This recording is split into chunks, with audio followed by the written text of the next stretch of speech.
les yeux, mon cousin, je sais que tu es réveillé.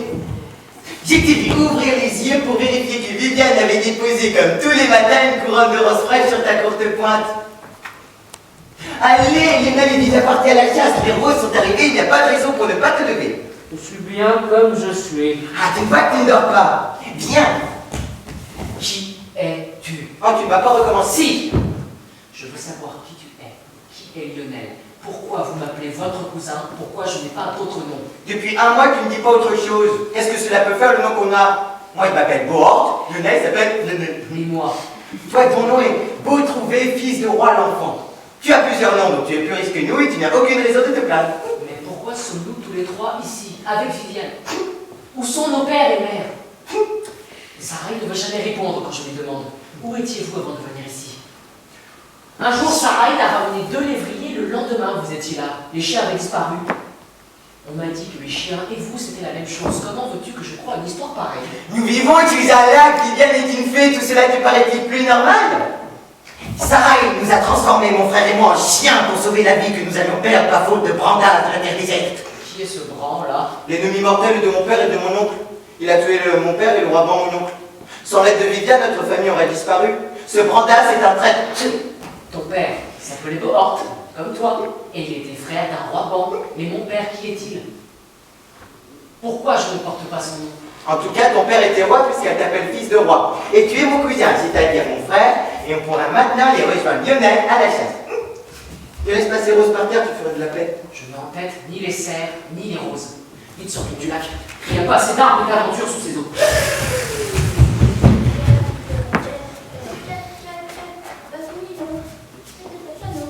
Beau-Trouvé ne m'a même pas dit bonjour. Ils sont allés chasser. Ils nous ont dit bonjour parce qu'il était tard pour la chasse et tôt pour vous réveiller. J'avais toujours le matin un moment avec lui. Il est temps d'en parler. Que veux-tu dire? Nous l'appelions l'enfant, mais ce n'est plus un enfant. Vous l'appelez Beau-Trouvé, mais il se sent perdu.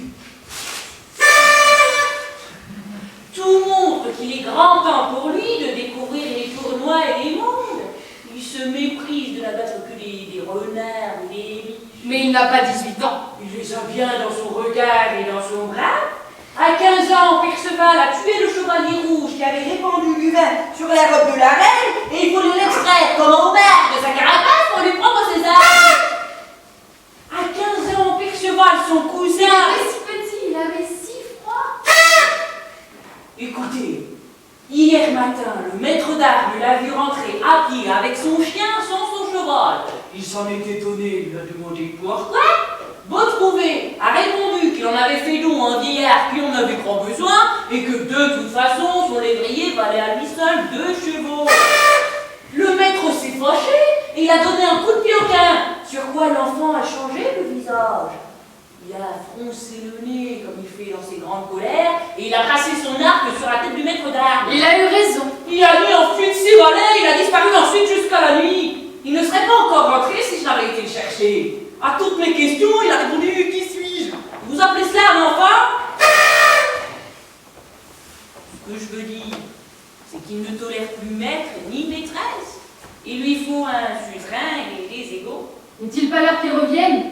Il y a si longtemps qu'il est parti. Ah, cela est encore beau. Je sais qu'il va me quitter, mais rien n'est prêt, ni armes, ni chevaux, ni écuyer. Un mot ne suffirait pas à tout préparer. Nous n'avons même pas trouvé les couleurs de son armure. Oh, je devine que ce seront les vôtres. Il lui faut un aubert léger et fort, un écu à boucle d'argent, une épée dont le tranchant soit visible. Quel dommage que Trébuchet soit mère.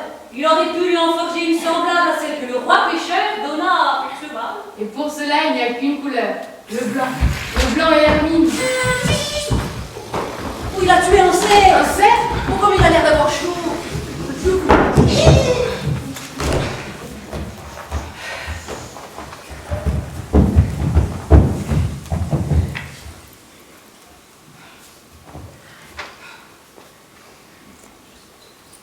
Vous ne m'embrassez pas? Vous ne dites mot et ne me regardez même pas? Pleurez-vous? Dites-moi ce que vous avez. Si quelqu'un vous a offensé, ne me le cachez pas. Je ne supporterai pas que quelqu'un vous fasse pleurer moi vivant. Fils de roi, partez d'ici. C'est bon, je vais partir. J'aurais bien tard de rester puisque je vous ennuie tant. Je vous demande par la foi que vous me devez de dire sans mentir où vous voulez aller. Vous êtes irrité, vous me parlez avec colère et puisque je suis si mal avec vous, il n'y a aucune raison que je reste. Et que veux-tu donc faire? Aller dans un lieu qui me réconforte. Mais quel est ce lieu? La cour du roi Arthur. Vous voulez donc être chevalier? Oui, l'endroit du monde où je voudrais le plus être est dans l'ordre de la chevalerie. Pourquoi? Parce que les chevaliers ont des armures, et parce qu'ils ont un nom. Les chevaliers ont des qualités que n'ont pas les autres hommes. Si je vous les énumérais toutes, vous seriez épouvantés. Le cœur et le corps d'un homme ne suffisent-ils pas à faire un chevalier? Si, mais Dieu a créé certains plus vaillants et plus nobles que d'autres. Alors il n'y a que la peur qui puisse empêcher quelqu'un d'entrer dans la chevalerie. La peur ou la paresse. Quelle différence fais-tu entre les qualités du cœur et celles du corps? Il me semble qu'un cœur peut apprendre à être loyal, généreux et hardi. Cela ne le rendra pas habile ni beau car son corps l'homme l'amène avec lui lorsqu'il sort du ventre de sa mère. Mais les qualités du cœur, il me semble que chacun pourrait les acquérir si la paresse ne l'en empêchait. Dites-moi, qu'est-ce qu'il y a de si extraordinaire dans la chevalerie qui pourrait détourner quelqu'un du désir d'y entrer? Je vais te le dire en partie du moins. Les chevaliers n'ont pas toujours existé. Au commencement, il n'y avait ni gentilhomme ni lignage, car c'est d'un seul père et d'une seule mère que sont descendus tous les hommes. Mais l'envie et la convoitise commencèrent à croître dans le monde. La force commença à brimer le droit, et quand les faibles ne purent plus supporter les souffrances infligées par les forts, ils se choisirent des garants et des défenseurs, chargés de les protéger, de maintenir la paix, le droit et de punir les outrages. Ceux qui furent choisis pour cette tâche furent les plus grands, les plus forts, les plus loyaux, les plus courageux. La chevalerie ne leur fut pas donnée pour rien. Il leur fut mis sur les épaules un grand poids, car ils durent promettre d'être pitoyables sans lâcheté, doux sans traîtrise, généreux sans réserve. Ils devaient poursuivre les voleurs et les assassins, n'avoir ni amour pour l'offense infligée au droit, ni haine pour le droit qui châtie l'offense. Ce n'est pas tout! Les chevaliers reçurent pour tâche de défendre la Sainte Église, qui n'a pas droit aux armes et qui ne peut rendre le mal pour le mal. Ce sont les chevaliers qui vengent ceux qui tendent la joue gauche quand la droite est frappée. Au commencement, nul n'était assez hardi pour monter à cheval. Les chevaliers furent les premiers qui s'y risquèrent, aussi est sa raison qu'on les appelle chevaliers. Ce n'est pas tout. Les armes qu'ils portent et qu'ils sont les seuls à porter ont une haute signification. L'écu qui pend au cou du chevalier s'interpose entre lui et ses ennemis, comme le chevalier se dresse entre l'église et les sacrilèges. Le haubert dont il est vêtu et qui l'enveloppe de toutes parts signifie que l'église doit être de partout close et environnée comme de murs par la protection du chevalier. Le aume qui est sur sa tête est comme la tour de guet qui se dresse au-dessus de toutes les maisons pour épouvanter les voleurs. Son glaive effraie, mais l'épée de toutes les armes est la plus honorée car elle blesse de trois manières.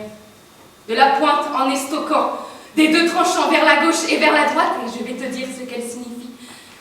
L'un des deux tranchants doit abattre les ennemis de la chrétienté, l'autre faire vengeance de ceux qui ont tué notre Seigneur. Quant à la pointe, elle dit obéissance, car tous doivent obéir au chevalier. La pointe assure obéissance, car elle pointe. Telle est la signification de l'épée. Et le cheval? Le cheval. Le cheval est le peuple, et dessus lui s'assoit le chevalier. Le peuple doit porter le chevalier et lui fournir toutes les choses qui lui sont nécessaires pour vivre, puisque le chevalier le garde et le protège jour et nuit.